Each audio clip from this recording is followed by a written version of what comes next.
Butch Hamoud, ses avenues commerçantes et ses artisans.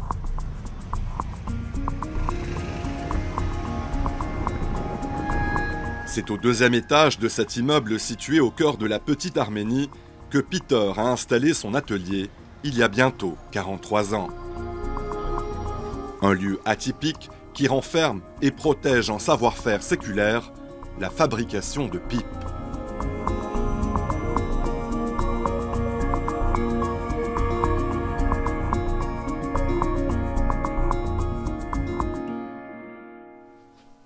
Peter Khatcherian est aujourd'hui le dernier artisan pipier du Liban et l'un des rares dans la région à façonner ses brûle-gueules à la main.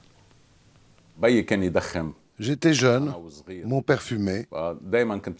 Je m'étais habitué à l'odeur de la pipe chez nous. Vers mes 19 ou 20 ans, ça m'a plu et j'ai fini par remplacer la cigarette par la pipe. Accessoire indispensable pour certains, œuvre d'art pour les autres, son histoire remonte à la nuit des temps. Un temps où la fumée qui montait vers le ciel mettait l'homme en relation avec les esprits. Fumer, c'était prier. Les archéologues ont découvert en Amérique latine des pipes datant d'environ 500 ans avant Jésus-Christ. Elles étaient faites de tiges de bois ou de roseaux. Les Grecs et les Romains ont adopté à leur tour la pipe au même titre que les Germaniques et les tribus celtiques. Ils l'utilisaient pour fumer des herbes en tout genre. La plante de tabac n'existait pas alors en Europe. C'est en 1492 que Christophe Colomb a découvert cette plante lors de son expédition en Amérique.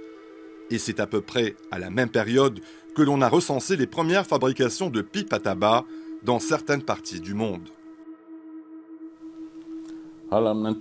Et maintenant, on passe au découpage à la scie.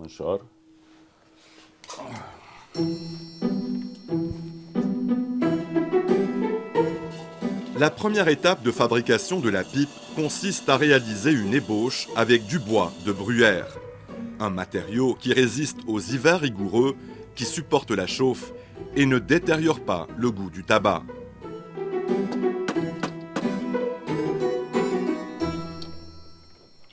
Au fil des années, ce métier est devenu une véritable passion pour Peter.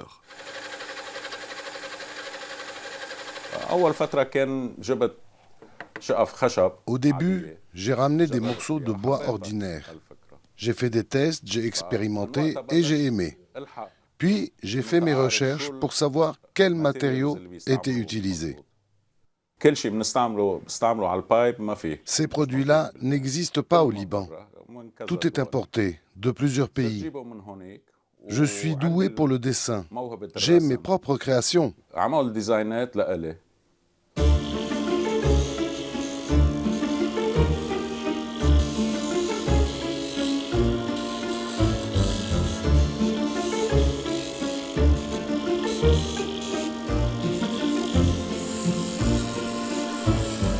Après l'ébauche de la tête et de la tige, il passe au fraisage qui va donner la forme arrondie de la pipe.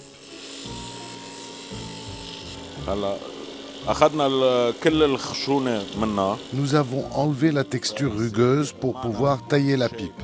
Cette machine utilise du papier de verre, bien évidemment. Nous enlevons tout ce que nous pouvons, puis nous peaufinons en faisant le reste à la main.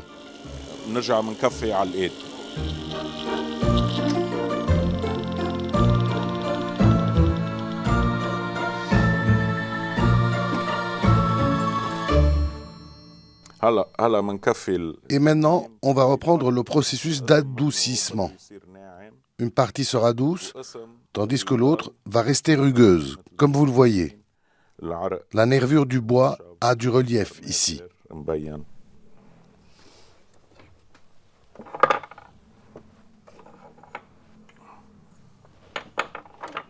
Si les gestes de cet artisan sont assurés, c'est qu'il a désormais plus de 40 ans de métier. Un savoir-faire qu'il espère transmettre un jour. La nouvelle génération s'intéresse à la technologie. Cela dit, certains me demandent de les former. mais ils vivent à l'étranger. Je n'ai toujours pas trouvé quelqu'un d'intéressé ici. On me demande, certes, mais personne ne veut travailler dans ce domaine ou perpétuer ce savoir.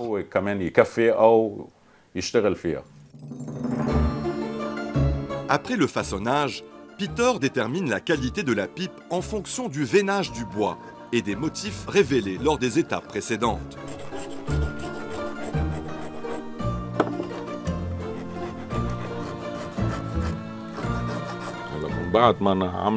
Après avoir adouci tous les côtés, on passe aux couleurs.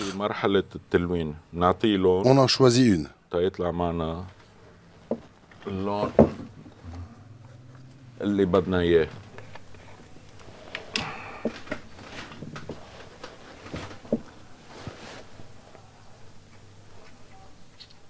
De la pipe de masse à la pipe d'exception, il y en a pour tous les goûts et tous les budgets. Comptez $150 en moyenne pour une entrée de gamme et jusqu'à $600 pour des modèles uniques. Les répercussions de la crise économique qui touche le Liban depuis plus de 3 ans peuvent s'avérer risquées pour la pérennité de cet atelier. Grâce à un réseau de contacts solides, Peter a décroché début avril une commande record. Son client, un homme d'affaires du Golfe. À l'intérieur de ce cahier, les croquis de 32 pipes de qualité supérieure. Une facture qui se chiffre en milliers de dollars.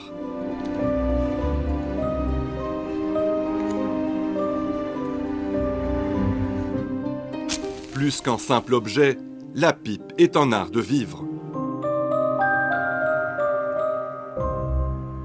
Comme dirait Peter, fumer la pipe, c'est en fait réellement un exercice intellectuel.